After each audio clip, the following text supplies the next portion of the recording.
Thanks for staying with us. So if you have been watching Your View this whole week, we've been discussing marriages, relationships, husband, wife, all week.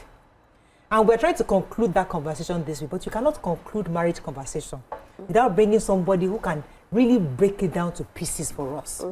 You know, the other day we're talking about should marriages have a expiry date? Because the truth is that after some people marry for 20 years, they should be given the option, let us renew, let us decide to renew. Like it might be a better option because people are realizing that they don't want to go the long haul. Others are saying that this thing called marriage is not, I've reached middle age and my needs are different, my wants are different. When I was in 20s, I was all lovey-dovey, can do anything, we're all together. When I'm in my 30s and 40s, I'm thinking, okay, I'm not taking this nonsense again. I have now, my priorities have changed. I want somebody better. I want a more sexier wife. I want a more, I'm richer now. I can afford an Amaka. I want an Amaka. I don't want a Murayo again. You know, those kind of things. So things are changing.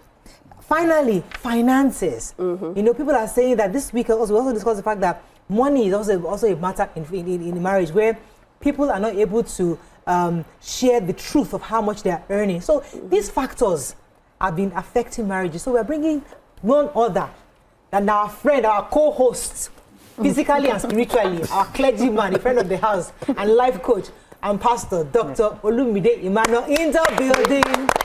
Yes, so Let me welcome our weekend people. It's nice to see you people. Thank you, sir. So, I see you on Saturday now. Yes, See you live. It's good. Amaka, welcome back. It's not the good they come. If you don't get private, they may go to the wedding tomorrow. Just flying and flying.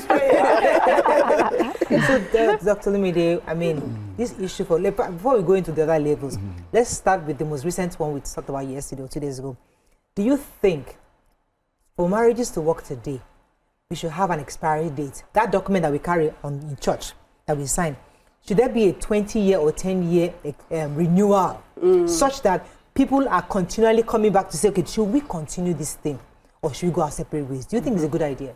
No, it's not. See, one of the things, thanks for having me. It's always nice to be here. One of the things we need to understand is that when you are getting married, you are getting married to the past, the present, and the future of whichever you are getting married to. The major challenge, like I've said over and over again, is because a lot of people go into marriage without understanding marriage.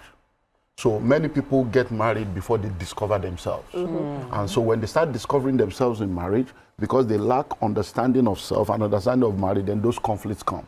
Once you understand marriage, you will know that in your marriage, you can really not be married to only one person. Because that one person you are getting married to, there are 5 to 7 dimensions to that person in the lifetime of that marriage. So once you have that understanding and there is effective communication, as we are moving from stage 1 to stage 2, we continue to help each other to navigate those seasons. So that's the way it works. So if I'm a man now, I meet you as a young girl, I'm a young guy, I'm getting married to a young lady. I'm also a young guy. But now we get into the marriage, we're getting to know each other, you become pregnant. I have never met a pregnant woman before. I've never been married to a pregnant woman before. So now, even though I married you as a young lady, I am now married to a pregnant woman.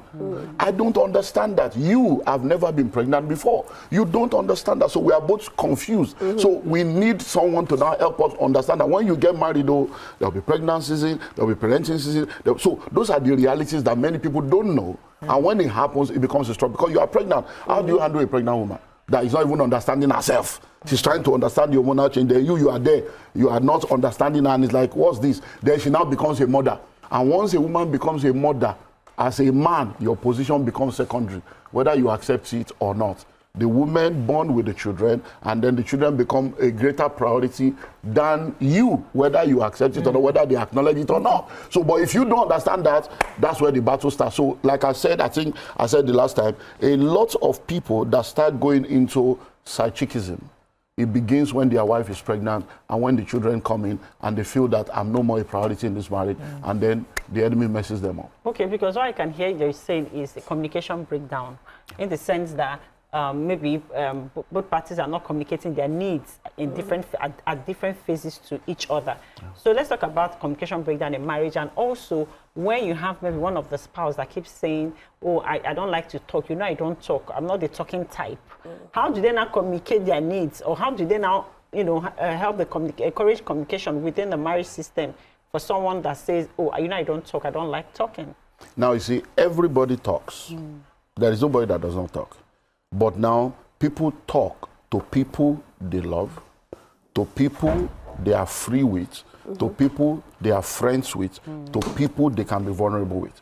In most relationships, you'll be amazed to realize that a lot of couples, before they get married, they have deep conversations. They are able to talk about almost everything. But when they get married, the dynamics change. Because most of the time, you see a lot of people say, just tell me anything, I will take it. Then when you now start telling them what, they now begin to that, then you begin to say, okay, but you told me I should tell you everything. So I'm married to you, I love you, I'm committed to you, but someone in the office is staring something in me, and I'm like, babe, get on, you have to help me. If this girl say, how can you? Then the next day I'm going to work. Are you seeing that today? Then I will not tell you anything tomorrow. So whatever struggles I have, you're supposed to be my best friend. You're supposed to be my safe space, naked and not ashamed. But the very minute I realize that, then I'll go to my guy and say, guy, how do I handle this babe? So that's the reality. Most of the time we say we are ready, but we are not ready for the truth. And these are the reality. So if you as a lady come and say, there's one guy that toasted me today. He said, okay, we gist about it. But not many men can do that. Not many women can do that. So when it comes to communication, everybody communicates. But you need to now make yourself the safe space that your spouse can communicate with. All right. So in a society where marriage has been solely prioritized, how do we start to decolonize people's minds about marriage? And is marriage really the trophy for a woman? No, marriage is not a trophy for anybody. Marriage is one of the things that has been made available for you in the journey of your life if you consider it to be an option you want to explore. You don't have to be married. As a matter of fact, if you are not fulfilled being single, you'll be frustrated being married. Nice. The challenge with a lot of people is that they have never been single. You see, we need to have right definitions for what, I said at the beginning that people don't even understand marriage. So what is this? What is marriage? So let me give you the definition of marriage. If you disagree with this definition, then you are not married, or you don't understand yet. You will get it later. So marriage is a covenant commitment to love an imperfect person unconditionally for the rest of your life. Marriage is the highest school of selflessness and sacrifice. So once you are getting married, it's a covenant. Number 2 is a commitment. Number 3 is a love relationship. So what then is your definition of love? Love is not a feeling, love is a choice. Love is not a feeling, love is a commitment. So when you see people say, I don't love you anymore, it's because your love was based on feeling. You will never, I repeat, never feel good about your partner 24/7, 365. Even the children you give birth to, please, all of them, leave here. It doesn't mean you don't love them, but at that point, you don't feel good about what is happening. But your love is a commitment and it's a choice. So when I say I love you, that means I have chosen to accept you. I have chosen to be committed to you. It does not mean I will feel good every time or things will feel right every time. So marriage is a covenant commitment to love. Now getting down to the an imperfect person. There is no perfect person on earth. There is no Mr. Perfect. There is no Mrs. Perfect. You are only going to get someone that is perfect for you. So nobody is perfect. Everybody has weakness. So when you are getting married, settle it. This one I'm married though. This one I'm married, they are not perfect.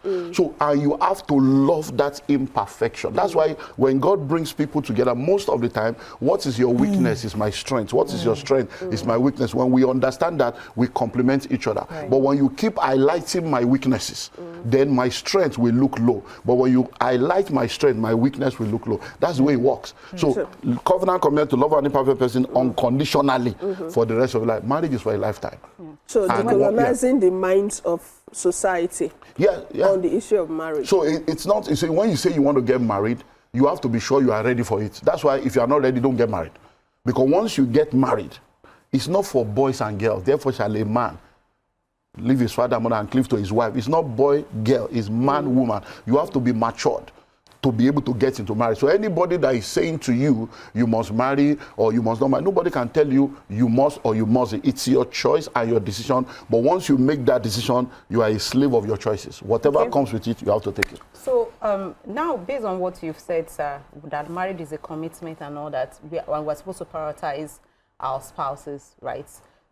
So why then does the African men or the African context that they feel like a man can go out and cheat because he's not being prioritized based on, you said earlier on that there's no how a woman must always prioritize the children, maybe because of the tender age that they are, but most men would not even look at it as of that. Oh, her body has changed. Oh, she doesn't really have my time like that. Oh, she's always tired. Oh, she's not as glamorous as she used to be before. Then they find solace, forgetting that the woman too has needs and she can also find solace. But in African context, they don't give the woman the permission to do it, but men, they will hail the man and say, after all, you are getting it somewhere else. So I want you to explain better. So you have answered the reason why. You said African men, African context. Africa did not create marriage. Marriage was not created by Africans or Europeans. Marriage was God's idea. So every time you don't involve the author or the inventor in the operation of anything, you will always go into error and assumption. So there are three kinds of marriages. We have African cultural marriages, we have contemporary marriages, and then we have kingdom marriages. I have said to people for almost 27, 28 years, never marry an African man. Marry a kingdom man. Never marry an African woman. Marry a kingdom woman. Because as an African man, there is a software and a syllabus that created you. Until that software and syllabus is changed, you can never have the kind of marriage that you want. African men are raised to be tough. We don't cry. We pretend. We are macho. We don't share our feeling. We are not vulnerable. We are providers. We are better than women. That is an African man. If you marry that kind of person, you are in trouble. So until that man is converted to become a kingdom person that understands that this marriage thing was created by my creator and these are the principles that guides it and I'm going to align myself to that. Until that happens, you're going to be in trouble. But you see, in trying to run away, because we're always going to wrong extreme, in trying to say, I don't do African men, I don't do this, we now go to the other extreme. We have now created a contemporary marriage where you can't tell me what to do, talk to the hand, I get to see you, and then we have now realized that many of these people that now want to fight patriarchy, they have now entered into another extreme error. And that's why we're having all these challenges that we're having. So as far as I'm concerned, once you are getting married, the first thing you need to do is understand marriage and be prepared for it. Today, a lot of people will spend money. I had a session, I have a conference in Houston online a few weeks ago.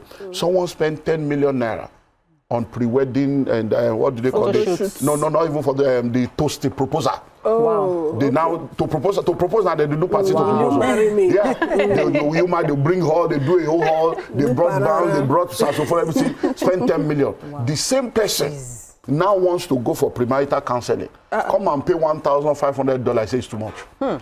So you are ready to pay a wedding planner. You don't want to pay a wedding coach or a wedding counselor because we don't understand that you cannot succeed in the battlefield by manufacturing the weapons of war on the battlefield. You have to prepare. So a lot of people, they don't prepare for marriage.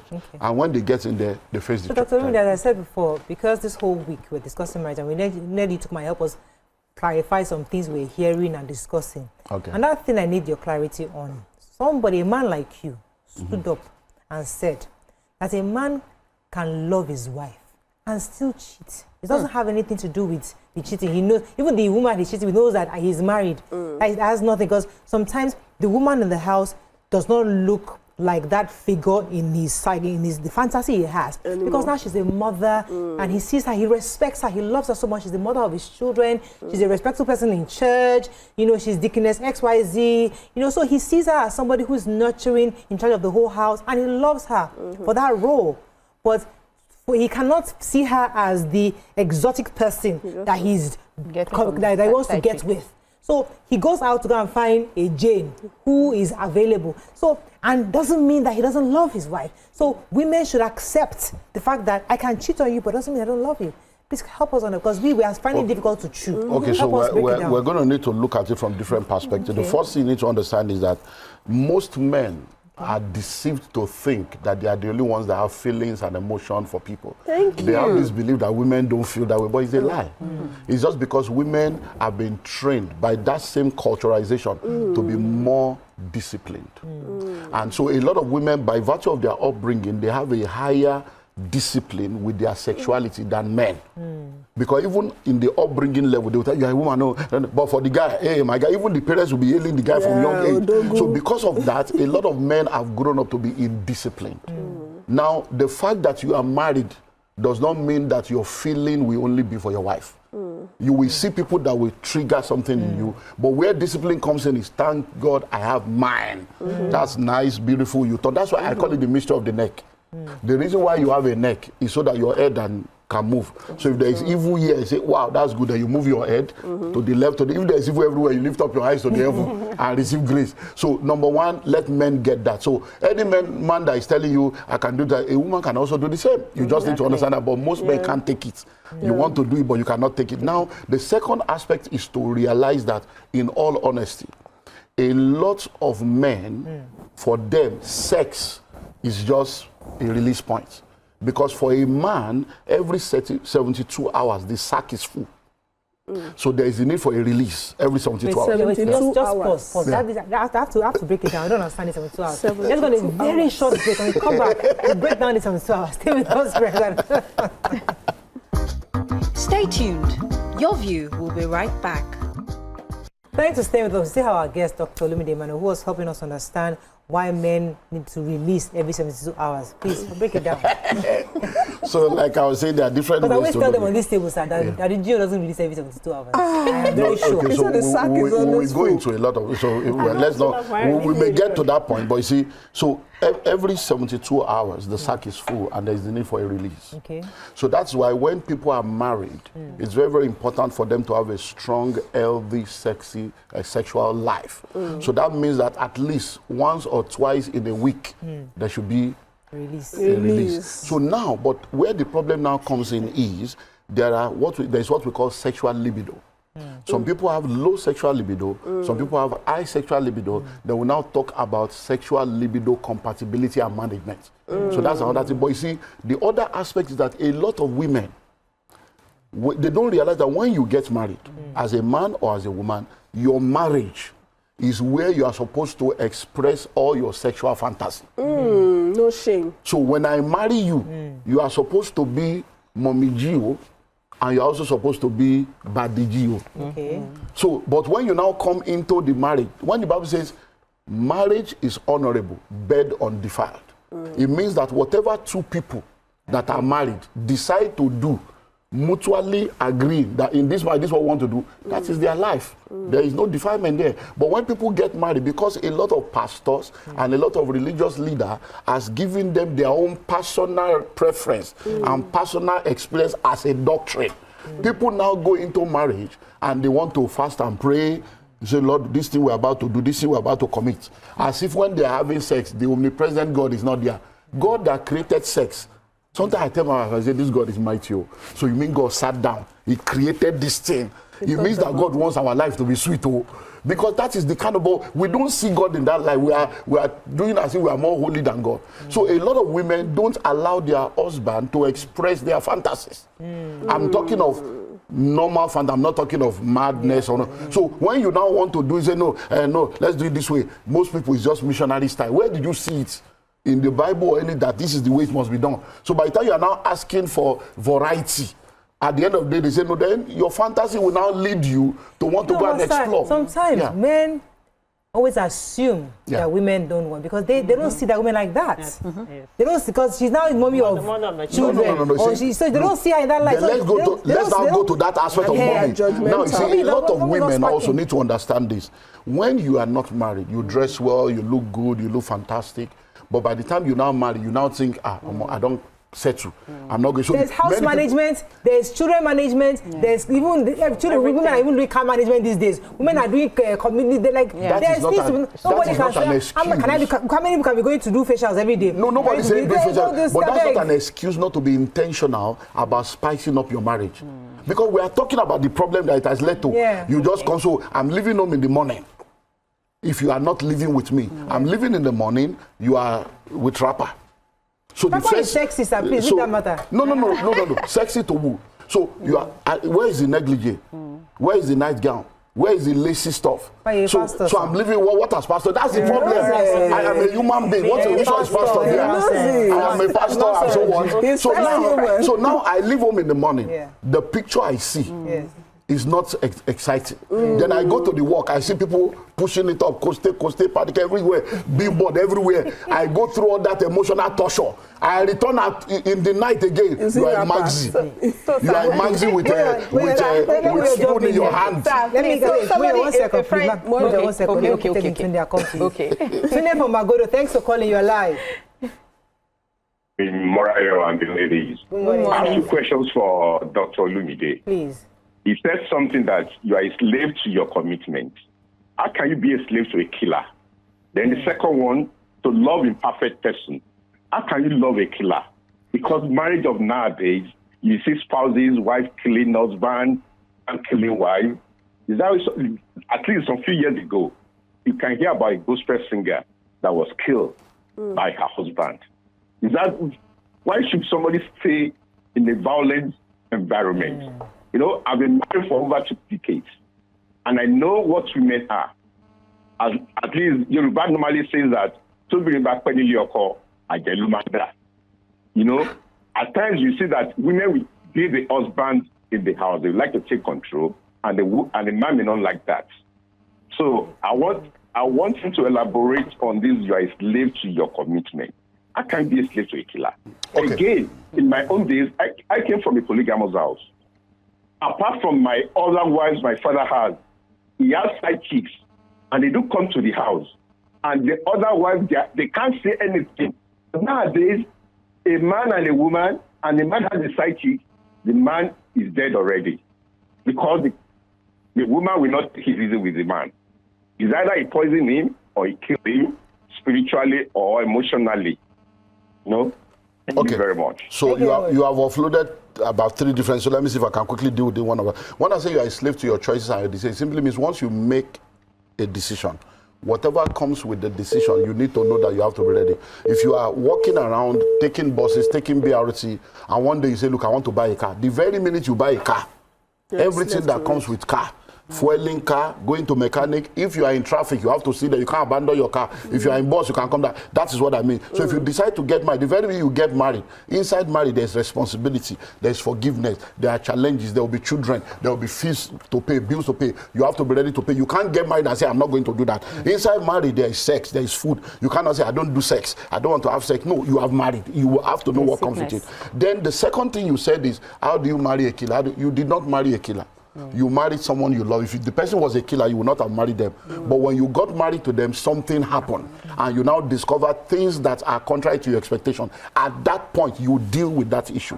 If you need to go for counseling, you need to go for coaching, you need to do psychotherapy counseling, you deal with it in order to see how you can solve it. And then the third aspect of women are this or whatever. Side chicks. You see all this, I don't know why. You see, your parents that you said your father is a polygamy. If you are a polygamist and you want to marry somebody that is okay with that. We have Nima on this table that already knows that, okay, this is my belief. So if it's going to come, it's part of the package. So when you are marrying a woman, let her know, babe, I love you, but me, I believe in multiple wives. So it may get to a point I need to marry another one. No problem. If she's okay, she's okay. But you cannot marry somebody with a monogamous vision and then shift the goalposts along the way and expect her to now accept it. Because you see, the best way to think is there's what we call the golden rule and the platinum rule. Do unto others as you want to be done unto you. If your wife shows up tomorrow with a guy and say, this is my side cock, how will you feel? Because men, sometimes when they say some of these things, it seems as if they don't listen to themselves. And these are the issues why we say you need to be a kingdom man, so that those kind of software will not be operating. Coming from a man. Thank you. Okay, so a friend for Falake sent this and said that men don't post their wife on social media. They don't take their wife out on dates. They don't spend quality time. So is there any justification in any form for a man to cheat? No. Now, let me go to this social media. You see, the world has become... Why must I post you on social But they media? post their side chicks sometimes. I don't know about that. That's why I'm not against... I'm not in support of all this side. So why must I be posting? Because sometimes you need to understand that many of these things we're talking about, we are talking to the whole world, though. Yeah. We are talking... So some people are listening to us right now. They are teenagers. Some are listening to their young couple. Some are listening to their grandparents. So you mean now... At 65, 70, it's social media that is my problem. So for a young person, maybe that's your generation, it makes you feel good. What is the purpose of posting you on social media and punching you out? So that the chick will, side chick will not say they did not know that he's married. But side chick, Because some people will say they did not know. So there is no reason that is tenable for anybody to be a cheat or to have a side chick. Or there's no reason some for people that. that know they are your wife, they know they are happy. They are happy. Side chick, let them be on social media. Social media. Social media is a fake life. There's any justification. There's no justification for having anything outside Let me take Joshua. Yeah. Joshua, thanks for calling. You're live. Pastor Daniel. Pastor Manuel. Pastor Daniel. Pastor Daniel. Oh, sorry. Go ahead, please. Okay. All right. Please, I have the former caller that called. I have an answer to some of the answer to what he said. He said, "How can somebody marry a killer?" First of all, what the man of God in the studio said was, if you want to get married, involve the Creator that made you. Because God cannot give you what will kill you tomorrow. Most of the marriages now, they are all for emotions and feelings.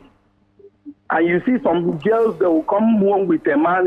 When the dad is talking, they say, "No, daddy, I love him. I like him. I love him. I love him." And they don't want to go deeper to know about that person in prayers. So that is what the first point for the first man that called, the former caller. Okay. Then, on the man of God, there is something he said earlier at the starting of the program that somehow I don't want to agree with. He said that when someone is married and then children begins to come, the man becomes a second class in the marriage. I think he said something like that. I don't so much believe that. I believe that everybody has their position. As a father, as a mother, as a wife, as a husband, have a place for your children and have a place for your husband. Your children should not take the position of your husband. Your husband should not take the position of your children. Likewise, the man also. I've seen some men that love their children more than their wife. And some women love their children more than their husband. That is very wrong. Every one of them has to have their position in the marriage so that they can balance the equation. Okay. So that's my contribution. All right. I was going to ask Thank you him very a much. question. Yeah, no, it's his views. That's why we're here. It's your view. Let it count. But like I said earlier on, I'm telling you, I was talking about the fact that in marriage, you should be expecting the past, the present, and the future. You see, the ideal is different from the real. My wife, I love my wife fantastically. My wife loves me supernatural. It's an amazing marriage. But I will not deceive myself. I know that when some things are down, the child will. So, and I'm okay with it because what is my problem with a woman loving my son or my child? Do you understand? As long as she's not depriving me of things that makes the marriage work. So you can say, okay, because see, many times, look, listen. That's why I say to people, love your wife. Love your wife to a level where she can always choose you above children anytime. And choose, because at the end of the day, many of the men of today that are not loving their wife, it is when they are old that they will suffer into. Your harvest time is waiting for you because men don't do a mugo. Okay, let Tamaka. So by the time they leave you and begin to go to Canada 6 months, you will now become old man living alone. Okay, so culturally, women have been taught that for you to be modest, you shouldn't talk about money, right? And sex. You should talk about money, you shouldn't talk about sex. And then you see, it becomes an issue where you find out that before couples marry, they discuss like their genotype, their health issues, they discuss, every other thing but their finances. They don't want to touch on, the woman feels so scared to ask the man, okay, how much are you earning? What's our financial plan? Where are we going to live? What can we afford? What's the plan? Job interview. No, there's not a job interview, but it's important to know his ideas about how he manages his funds and stuff like that. Why is that women have been culturally trained not to discuss money, or that when you discuss money, you're no longer a modest woman? Okay. That's why we're saying that you have to now move into kingdom marriage. You see, everything you have said is culture and tradition and it's contemporary things that are not aligned. You see, marriage is an institution. It's the only school where you collect certificates on the day of resumption. Marriage is the school where there's no graduation. In every school, there are lectures and classes. So what lecture and class did you go for? So I have said it forever. I have discovered that the major challenge we have today is ineffective courtship. A lot of marriages that exist today should never have existed. So we say what God has joined together, let no man put us on, that many of the marriages God didn't join. Okay, let me pause you, sir, because I have a caller been holding for a while. Dio, thanks for calling. You're live. Good morning. Good morning, sir. Go ahead, please. Pastor Olumide, good morning, sir. Good morning. And I want to really thank you for sharing your story with on Dr. Pastor Kingsley's program. I watched that interview. It really gave me, that's what your story is a replica of what I'm also going through. And it really gave me an way on what to do. And I believe that most men, if they should start sharing your story of what they are going through, it's really going to give a lot of people, a lot of other men on how to go about some things. Thank you very much, sir. Thank you. So let's... Okay, let me go on a very short break. When we come back, I want to take this a notch higher. Stay with us, we'll be right back. Stay tuned. Your View will be right back. As I said earlier, this whole week we discussed a lot about marriage. I just thought to end the week was important to bring somebody who knows and hopefully to educate us better. I want to bring in this scenario because there's a lot of women that feel that, if you look at their marriage, it looks perfect. But there's a lot of issues. And they're saying, when they hear you say, be committed, to be a slave somewhat to your commitment. I think Amaka used the word during the week, saying that, how can I commit to rubbish? And people say, what do you mean rubbish?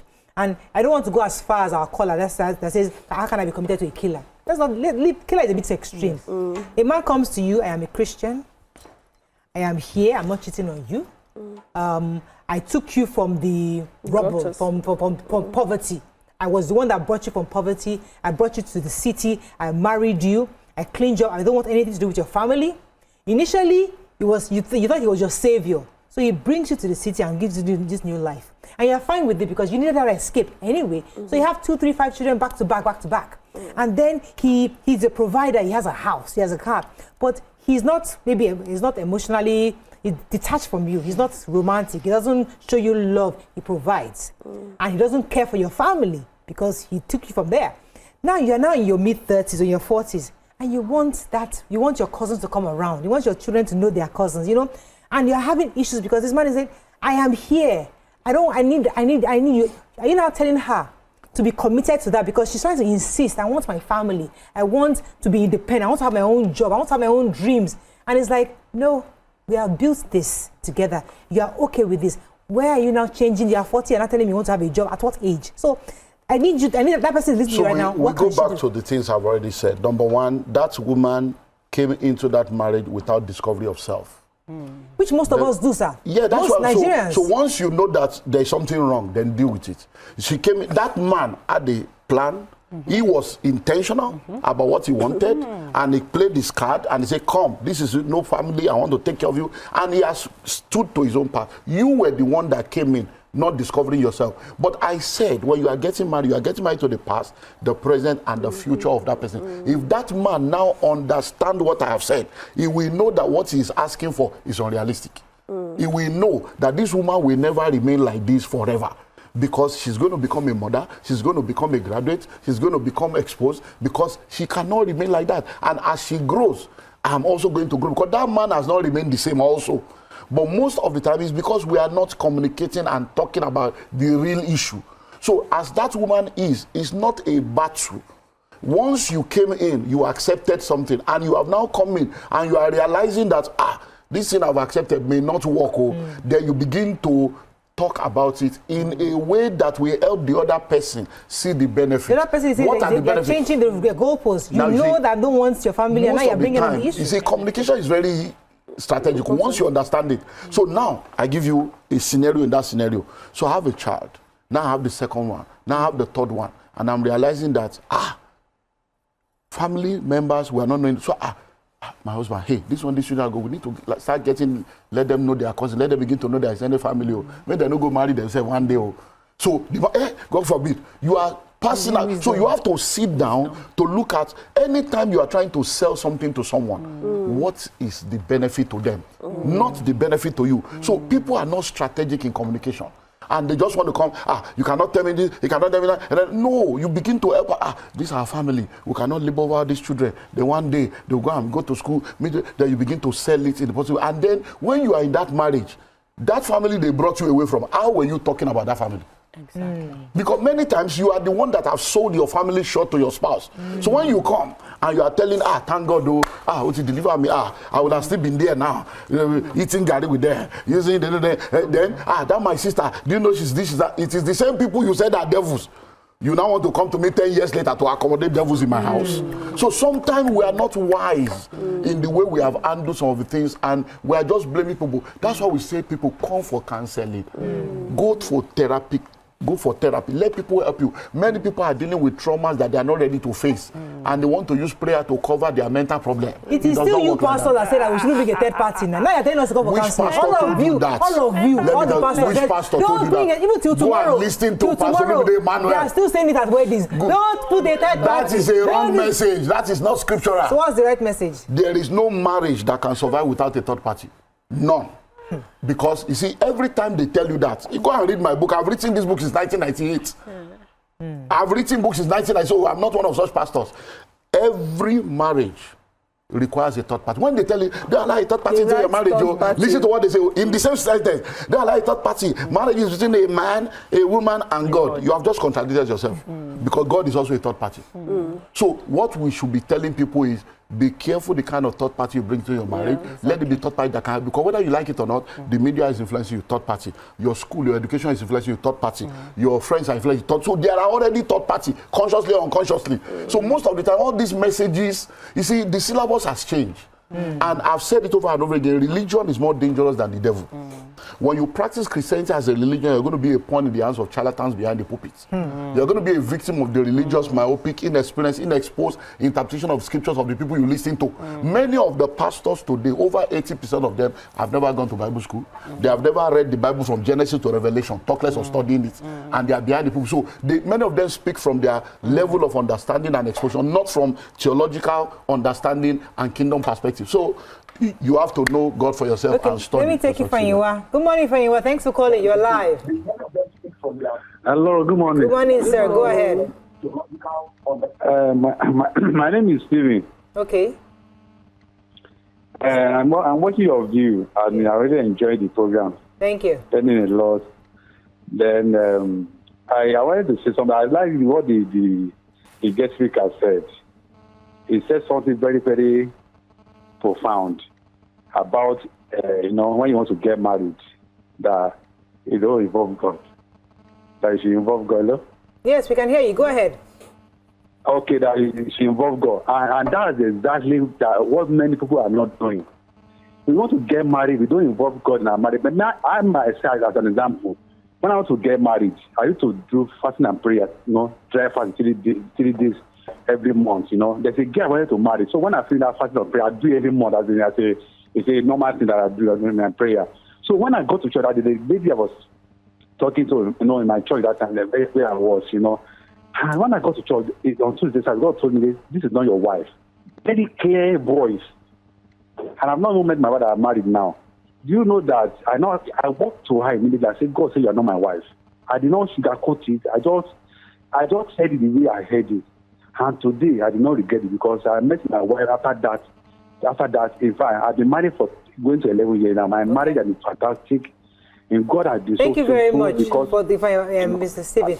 I want to use what he said because a lot of people have this and I want to hear from God. And they go and pray and talk to pastors. And because I remember a woman who told me that the man she really loved, her pastor told her that that's not your husband. Today, I think she was, then this was, maybe she was 50-something, 53 years old. The man married somebody else. He's a Muslim. She's a Christian. And he loved her and she loved him. They loved each other so much. But you know, the unequally yoked preaching, and husband, pastor said no, he's not a husband. Anyway, the man has gone to marry somebody else, and he's happy. And she felt like she lost out on somebody that could have been her soulmate. Until tomorrow, she has not forgiven her pastor for not allowing her to marry that person. So whenever somebody tells her God says, she runs, but I don't want to hear anything. Okay, so when the pastors become the people that decide who you marry, what kind of Christian? Because see, you blame pastors, but that person is not a Christian. He's an unserious believer. When do you need a pastor to tell you who to marry, who not to marry, what car to buy, what car not to buy? We are putting a lot of responsibility on pastors that God didn't give them. And many of them are carrying the responsibility to make them feel important. If you are a Christian and you read your Bible, did your own Bible tell you to marry a Muslim? Why do you need a pastor's opinion on what is written? So if you believe you should marry the person, then go ahead and marry and become a slave to your choice. So if you marry the person, enjoy yourself. The guy can marry 4 other wives and you still enjoy it. Because all this one, there are women that don't have any problem with their husband having other men, other women. Because their love language is different. For some people, just take care of me. As long as you can take care of me, give me my own house, my own food, you can do whatever you want to do. So it's all a function of, are you really a Christian? Let's stop all this, God, pastor, this. Many times it's just religion. So if God has led you to marry somebody, it does not mean that there will be no challenges. Okay. If you don't handle those challenges well, the same marriage that God led you to will scatter. Because everything in scripture that talks about marital crisis, we saw how God brought them together and we still saw the crisis. Let me go on a very, very short break. I come back with Stats Abigail. Stay with us, we'll be right back. Stay tuned. Your View will be right back. Thanks for staying with us on the final lap with our guest, Dr. Olumide Emmanuel. Abigail had a question. Go ahead, please. Yeah, so you talked about the kingdom marriage and the African marriage. And most of the people who want to make excuses for why women are not cool or not okay with the behaviors of married men these days, they want to say, our forefathers, they had different women, they had side chicks, our mothers were okay, the family life was okay. But now you women, you're starting to fight and the family is scattering. You're a man.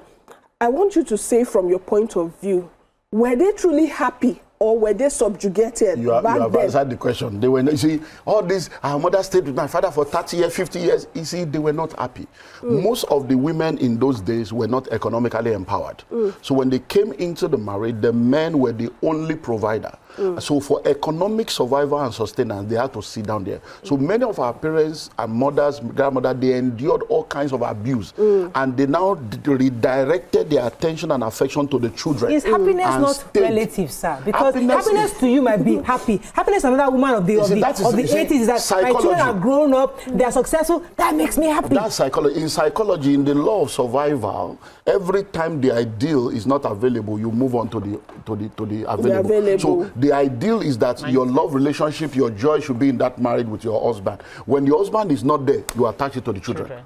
So those that don't have children, they can attach it to their job or to so that is psychological survival. So for most of those parents, they ended up now putting all their affection on their children, start calling their children my husband or call me and all those stuff. And that has become part of the problem we are seeing today, that many of them now become dangerous mother-in-law. Have you ever had father-in-law problem? It's always mother-in-law. Because most of them, they now see their children as a retirement plan, as a survival plan, as an escape plan. So when the sons now marry, they now want to go and destroy the son's marriage to stop the son's wife from enjoying what they did not enjoy. Many of those people that you thought were surviving, they are not enjoying it. Many of those marriages, there was no sex for 30 years, for 20 years. And they were there. Many of them looking older than their age. They have mommy's room, daddy's room. They created a coping mechanism. So most of those things that they did is what this generation is trying to fight, and they were now going to the other extreme. Because don't forget that in that house, a boy was growing in that house, a girl was growing in that house. The boy is looking and saying, I will not be like daddy. I will not do this to my wife. The girl is saying, no man will do this to me. So by the time the boy comes into the maturity stage, he's trying to be a good man. The girl is meeting, is already coming with, so everything you say, what do you mean by that? And then you're like, hello, babe, we're not fighting. But because she's coming from the trauma of our upbringing, you now find out that you have sometimes a loving man and a cantankerous woman that is, everything is a fight. Or you have a woman that is like, I don't even want marriage. Marriage is a scam and all those stuff. So it's a major challenge. It's a follow-up question, actually. Okay. So where do we find the balance? And as a man, what do you recommend? Because this has become a menace in the society. The man trying to superimpose, I'm the man, you must respect me. The woman trying to say, no, I cannot be like my mother, you can't subjugate me. So we need a balance for future. And what do you recommend, if you have to recommend, for people that are going into marriage? So once you are going to marry, my number one recommendation is go for premarital training. Make sure that you are well schooled. And it's not that, it's because theory and practical are two different things. No matter what they teach, when the practical comes, but at least you have enough weapons, enough knowledge, enough information that can help you navigate. Oh, this is what they said. You know that when we watch film, every time we watch movies, they always portray pregnant women as people that are spitting, hungry, shouting, but that's not the truth. Do you understand now? So by the time people go with that kind of narrative, when they now get married, they are not even ready. Many people get married, they don't go for any marital class. Nobody has taught them the processes, the kind of dresses, how to do it. So it is training. Once you have the right knowledge, whatever you face, you have enough information. Can I just quickly add to what he said? Yeah. The truth is that all of us in this country, as Africans, to black people, we need therapy. Because first of all, you need to understand your triggers. You need to understand what's going on from your childhood. You need to solve your own problems before yoking with another person. Do you understand? So it's not just about a couple counseling. You need therapy, first of all, to identify your issues. I want to talk about trust and betrayal. We know that trust also stems from dishonesty, unfaithfulness, broken promises, and all that.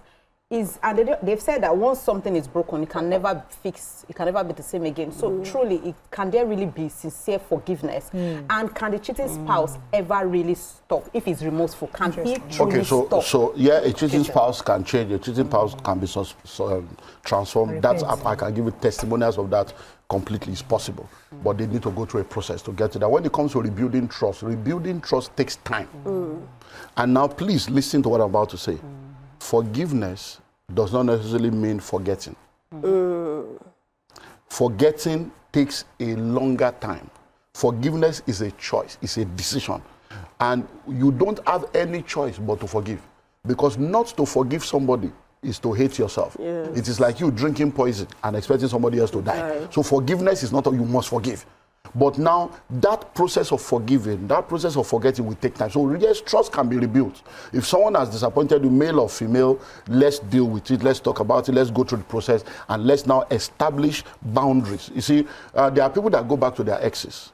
They have, unfinished business with a lot of other people. And ex issue is sometimes a very, very complicated one. So when you are in a relationship, there has to be boundaries, and there has to be intentional accountability.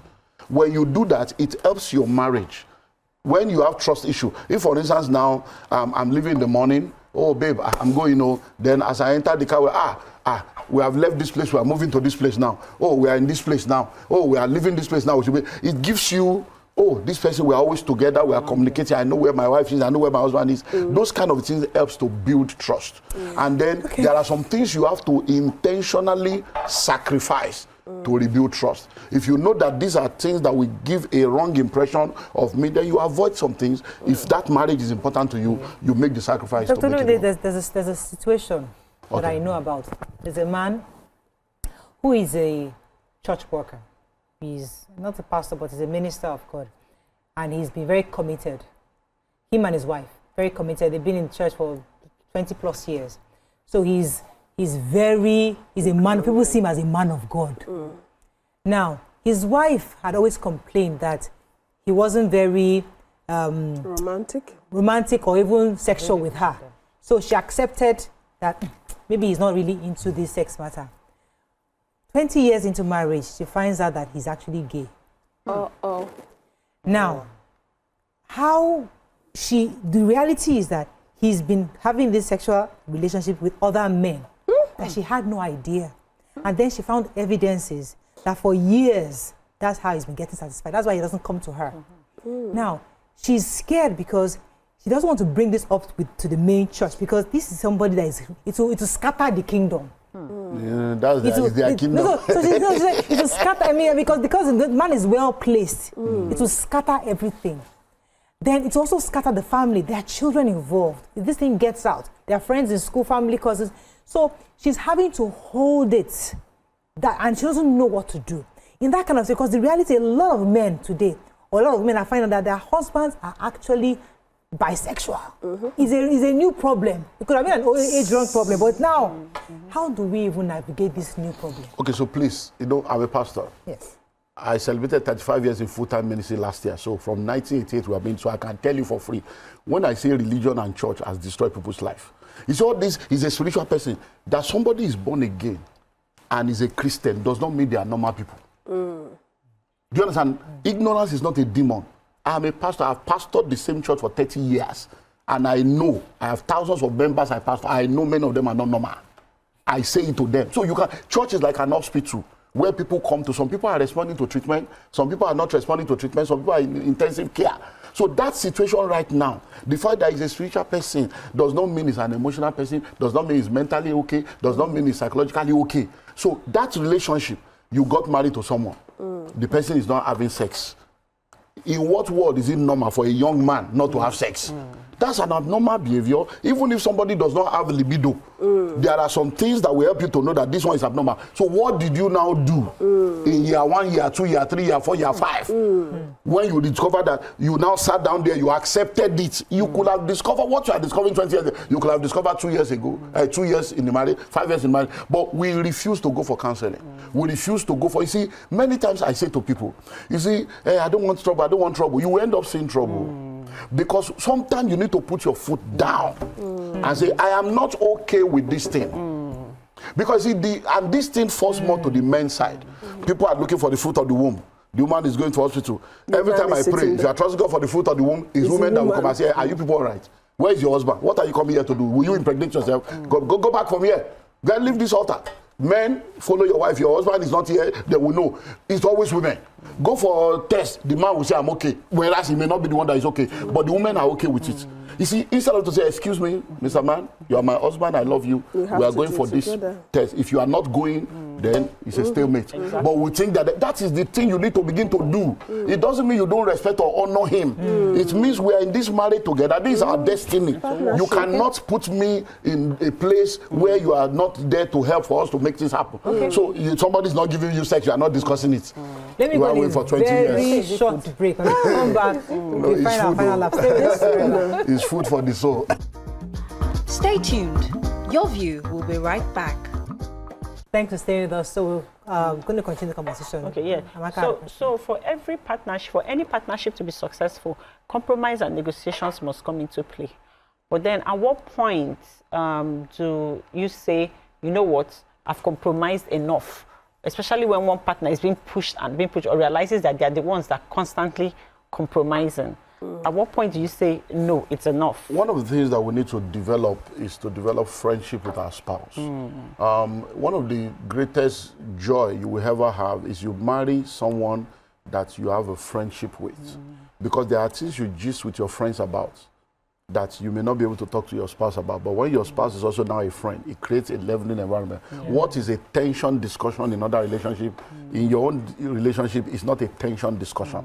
It's a discussion that you look. So when you are communicating, I've said, okay, I don't think I've said that today, but the causes of relational crisis, the top 5 causes is communication, sex, money, third parties, and unrealistic expectation. I believe that the number 1 key to success in a relationship is communication. There is no problem we cannot solve except a problem we cannot discuss. All the wars in this world, they will still come to the table. So when you talk about pushing boundary, I'm doing it, what was the communication? There must be a communication. Babe, you know, based on this now, I have to do this. Can you take up this now? In the next 1 or 2 years, this will happen, this will happen. Then we are communicating. Oh, I'm going for school. You guys have to stay alone. I'll be in the UK, but you know, I cannot afford to be bringing you. Maybe I will come once, you will come. You know, it's communication. So you cannot say you are giving sacrifice. They are pushing you. What was the discussion in all those points? If there has been communication, it will never get to a breaking point. It gets to a breaking point because there was no communication. Somebody is taking somebody for granted and somebody is being foolish. Sir, please, do you believe in divorce? Because I believe in both holy books. There are grounds for divorce. So at what point would you be pushed to the wall for you to say, okay, I've had enough. I need to love myself. I need to be with myself. I don't believe in divorce. I don't believe divorce is the best thing for anybody to experience.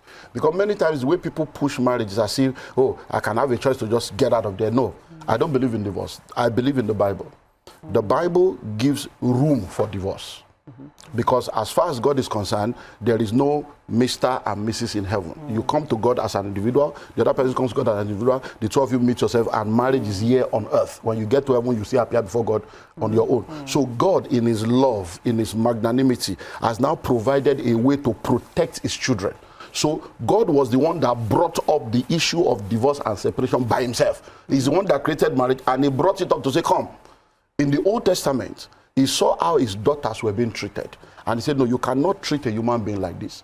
You cannot say because somebody cooked food, the salt is not good, you just throw them out, and then you don't give them liberty to continue their life. So if you want to do that, give them a bill of divorce so that they will be free from you. They can be free to move on with their life. Then in the New Testament, when he brought it up, he said, look, you have heard it said before. He said, but now I say. And he now established that he wants you to be together, but there are 4 reasons that can give room for you to exit that relationship. And he listed the immorality, and even the immorality is subject to your ability to forgive.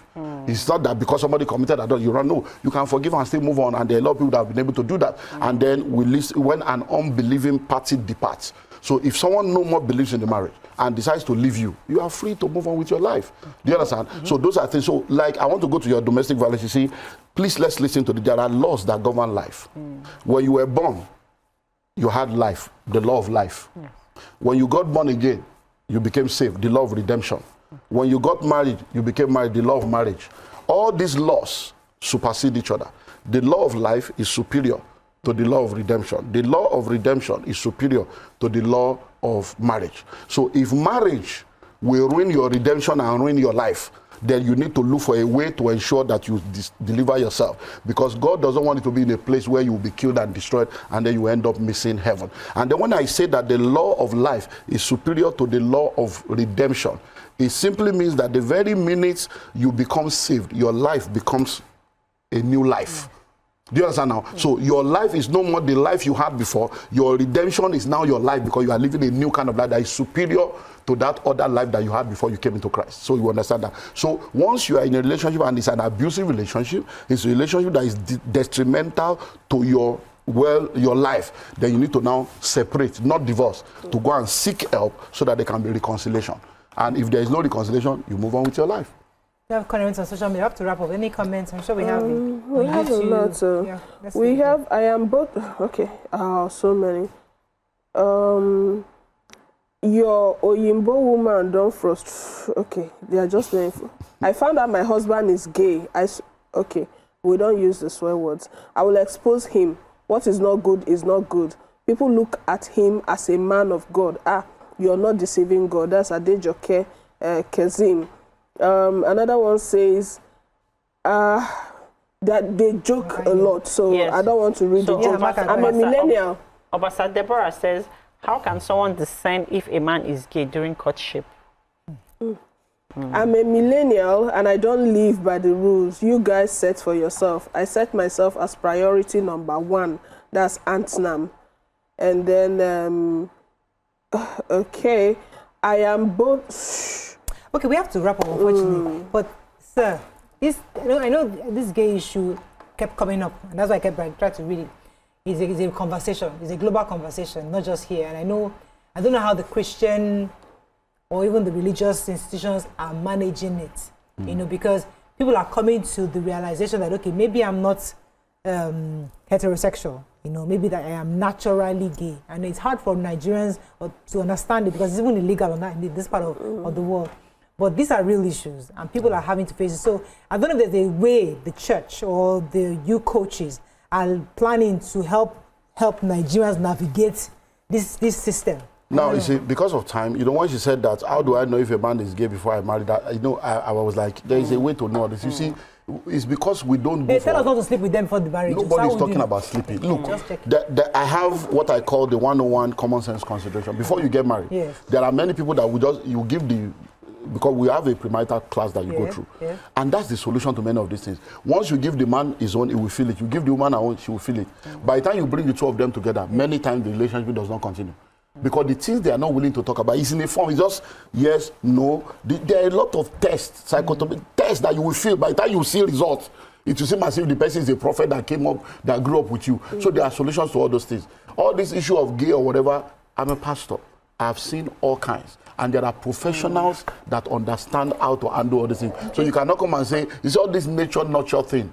It's all a function of understanding that if your environment is toxic, it will create something that is toxic. So if someone does not have any trace of those things in their life and they grow up in an environment where they are molested or exposed to it, it will happen. Okay. And let me throw this to throw a spanner so that they can be having something to chew on. Many of us don't realize that our mind controls our hormones and can change things within us. We don't realize. So many times when you are a woman or a man, when you are a man, when you are a woman and you are pregnant and you are expecting that your child to be a different sex from the sex that is in the womb, you are part of those that instilled those things in those children. And that's the level I wanted to go and be discussing. So you are pregnant and you say, I want a boy. And then you now go to do scan and they tell you it's a girl. What goes through your mind? You are instilling, you now say, I wish it's a boy, I wish it's a boy. The child is hearing. There are spiritual, psychological laws that we can show you. If you got to chew this one, yes. So I'm telling you. So some of those things, we have to go, the pregnancy was part of the problem. Time has go. I don't know the boy now comes out and says, begin to behave like a girl. Because you are looking for a girl. I'm not a reason. That's our job now. We can take on so let's trouble the water, make it and chew that one. Have a great day. Join your View Pigeon tomorrow morning, and we'll see you on Monday. Bye for now. Bye.